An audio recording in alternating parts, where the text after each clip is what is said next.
ikonografisk beskrivelse.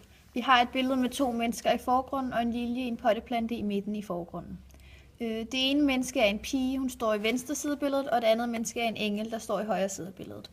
Den unge pige står foran en lys dør, de står på nogle fliser, og pigen står på en dørmåtte. I baggrunden er der et hus og en vej. Der er også nogle træer i baggrunden, og vi ser, der sidder en fugl på et tag, og vi går ud fra, at det er en due. Den unge pige har en blå kjole på, og hun står med en rød bog. Englen står foroverbøjet med bedende hænder mod pigen. Ikonografisk analyse. Symbolik. Vi kan vurdere, at billedet har kristne symboler. Man kan genkende gensande personer, sådan som en mandlig engel ved navn Gabriel, en lilje, en fugl, og som nok er en due. Vi ser også en pige iklædt i en blå lang kjole, der står med en rød bog i hænderne. Den blå farve symboliserer blandt andet loyalitet og renlighed. Den røde farve symboliserer kærlighed. Vi går ud fra, at den bog, hun holder, er Bibelen. Liljen symboliserer uskyld, frugtbarhed og jomfruelighed, og fuglen symboliserer Helligånden.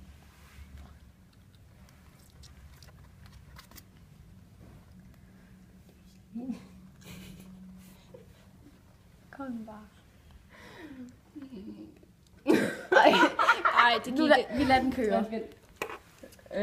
Lyset kommer fra pigens side.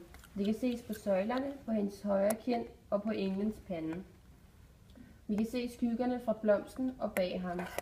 Hendes skygge er på søjlen. Skyggen bag hende kan vi ikke forklare, hvad er. Det kan være noget overnaturligt. Liljen er konvergerende. Liljens skud peger mod englen og pigen, så blikket bliver ført op mod den. Vi har et blik. Pigen kigger på englen. Englen kigger ned. Vi har en forlænget linje. Liljen fører os op ad pigens kjoleside, der så fører det op til hendes hoved. Oppe ved hendes hoved bag på døren har vi noget konvergerende, der skaber en glorie rundt om hende, så hun lyser op.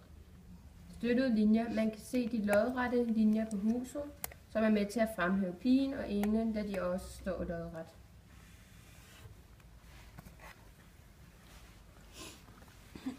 Farvekontraster. Vi har kvalitetskontraster, der er dæmpet neutrale farver. Der er en vis mæthed i billedet, og man kan se det i baggrunden på huset og englen. Og også lys i tøjet. Det gør, at det fremhæver pigen, da hun har noget klart farvet tøj på. Der er også temperaturkontraster mellem hendes røde bog og hendes blå kjole. Komplementære kontraster, den røde og den grønne plante. Den primære farve er rød, og den sekundære farve er grøn. Der er også valørkontraster på engelens kjole, på grund af den store forskel på den mørke og den lyse farve. De er lige ved siden af hinanden, og det gør, at englen bliver fremhævet. Ikonologisk tolkning. Vi kan se, at det er et kristent billede med de kristne symboler. Det er et moderniseret billede af Jomfru Maria, hvor Jomfru Maria får at vide af englen Gabriel, at hun skal føde Jesus barnet. Vi kan genkende mange af tingene fra kristne billeder om hans fødsel, som vi har set før.